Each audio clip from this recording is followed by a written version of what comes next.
"Wife of mine if she didn't," I cried, "for I and all of mine ask no better than to die for your Majesty."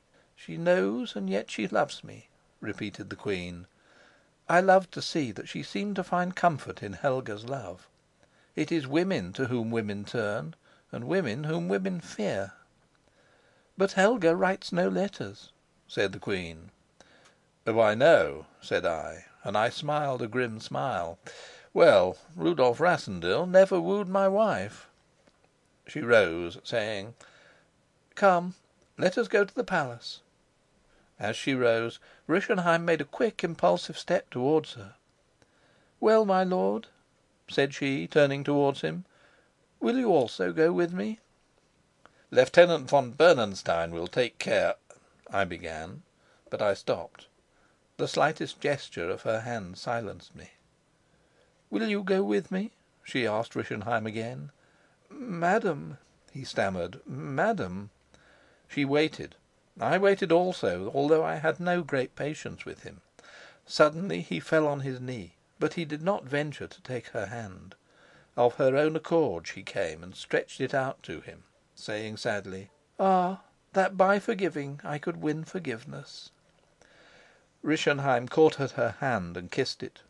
"It was not I heard him mutter. "Rupert set me on, and I couldn't stand out against him." "Will you go with me to the palace?" she asked, drawing her hand away, but smiling. "The Count of Luzau Rischenheim," I made bold to observe, "knows some things that most people do not know, madam." She turned on me with dignity, almost with displeasure. "The Count of Luzau Rischenheim may be trusted to be silent," she said. "We ask him to do nothing against his cousin. We ask only for his silence." "Ay," said I, braving her anger, "but what security shall we have?" "His word of honor, my lord." I knew that a rebuke to my presumption lay in her calling me "my lord," for, save on formal occasions, she always used to call me Fritz. "His word of honor!" I grumbled. "In truth, madam " "He's right," said Rischenheim. "He's right." "No, he's wrong," said the queen, smiling. "The count will keep his word given to me." Rischenheim looked at her and seemed about to address her, but then he turned to me and said in a low tone, "By Heaven, I will, Tarlenheim. I'll serve her in everything." "My lord," said she most graciously and yet very sadly, "you lighten the burden on me no less by your help than because I no longer feel your honor stained through me. Come, we will go to the palace." And she went to him, saying, "We will go together." There was nothing for it but to trust him. I knew that I could not turn her. "Then I'll see if the carriage is ready," said I. "Yes, do, Fritz," said the queen. But as I passed she stopped me for a moment, saying in a whisper, "Show that you trust him." I went and held out my hand to him. He took it and pressed it. "On my honor," he said. Then I went out and found Bernenstein sitting on a bench in the hall. The lieutenant was a diligent and watchful young man. He appeared to be examining his revolver with sedulous care. "You can put that away," said I, rather peevishly. I had not fancied shaking hands with Rischenheim. "He's not a prisoner any longer. He's one of us now." "The deuce he is!" cried Bernenstein, springing to his feet. I told him briefly what had happened, and how the queen had won Rupert's instrument to be her servant. "I suppose he'll stick to it," I ended, and I thought he would, though I was not eager for his help. A light gleamed in Bernenstein's eyes, and I felt a tremble in the hand that he laid on my shoulder. "There's only Bauer now," he whispered. "If Rischenheim's with us, only Bauer." I knew very well what he meant. With Rischenheim silent, Bauer was the only man save Rupert himself who knew the truth, the only man who threatened that great scheme which more and more filled our thoughts and grew upon us with an increasing force of attraction as every obstacle to it seemed to be cleared out of our way. But I would not look at Bernenstein, fearing to acknowledge even with my eyes how my mind jumped with his. He was bolder or less scrupulous, which you will. "Yes, if we can shut Bauer's mouth," he went on. "The Queen's waiting for the carriage," I interrupted snappishly. "Ah, yes, of course, the carriage," and he twisted me round till I was forced to look him in the face. Then he smiled, and even laughed a little. "Only Bauer now," said he. "And Rupert," I remarked sourly. "Oh, Rupert's dead bones by now," he chuckled, and with that he went out of the hall door and announced the Queen's approach to her servants. It must be said for young Bernenstein that he was a cheerful fellow conspirator.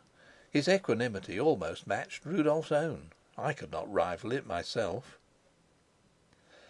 I drove to the palace with the Queen and my wife, the other two following in a second carriage.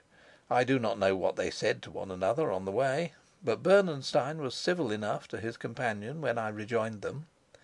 With us, my wife was the principal speaker. She filled up, from what Rudolf had told her, the gaps in our knowledge of how he had spent his night in Strelsau, and by the time we arrived we were fully informed in every detail. The Queen said little.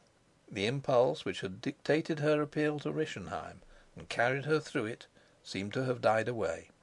She had become again subject to fears and apprehension. I saw her uneasiness when she suddenly put out her hand and touched mine, whispering, "He must be at the house by now." Our way did not lie by the house, and we came to the palace without any news of our absent chief. So I call him, for as such we all, from the Queen herself, then regarded him. She did not speak of him again, but her eyes seemed to follow me about as though she were silently asking some service of me. What it was I could not understand. Bernenstein had disappeared, and the repentant count with him. Knowing they were together, I was in no uneasiness. Bernenstein would see that his companion contrived no treachery. But I was puzzled by the Queen's tacit appeal, and I was myself on fire for news from the Konigstrasse. It was now 2 hours since Rudolf Rassendyll had left us, and no word had come of him or from him. At last I could bear it no longer. The Queen was sitting with her hand in my wife's. I had been seated on the other side of the room, for I thought they might wish to talk to one another, yet I had not seen them exchange a word. I rose abruptly and crossed the room to where they were. "Have you need of my presence, madam, or have I your permission to be away for a time?" I asked. "Where do you wish to go, Fritz?" the Queen asked with a little start, as though I had come suddenly across her thoughts. "To the Konigstrasse," said I. To my surprise she rose and caught my hand. "God bless you, Fritz!" she cried. "I don't think I could have endured it any longer, but I wouldn't ask you to go. But go, my dear friend, and bring me news of him. Oh, Fritz, I seem to dream that dream again." My wife looked up at me with a brave smile and a trembling lip. "Shall you go into the house, Fritz?" she asked. "Not unless I see need, sweetheart," said I.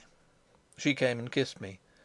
"Go if you are wanted," she said, and she tried to smile at the Queen, as though she risked me willingly. "I could have been such a wife, Fritz," whispered the Queen. "Yes, I could." I had nothing to say. At the moment I might not have been able to say it if I had. There is something in the helpless courage of women that makes me feel soft. We can work and fight; they sit and wait, yet they do not flinch. Now I know that if I had to sit and think about the thing I should turn cur. Well, I went, leaving them there together. I put on plain clothes instead of my uniform, and dropped my revolver into the pocket of my coat. Thus prepared, I slipped out and made my way on foot to the Konigstrasse. It was now long past midday, but many folks were at their dinner, and the streets were not full. 2 or 3 people recognized me, but I passed by almost unnoticed. There was no sign of stir or excitement, and the flags still floated high in the wind. Sapt had kept his secret. The men of Strelsau thought still that their king lived and was among them. I feared that Rudolf's coming would have been seen, and expected to find a crowd of people near the house. But when I reached it, there were no more than 10 or a dozen idle fellows lounging about. I began to stroll up and down with as careless an air as I could assume. Soon, however, there was a change. The workmen and business folk, their meal finished, began to come out of their houses and from the restaurants.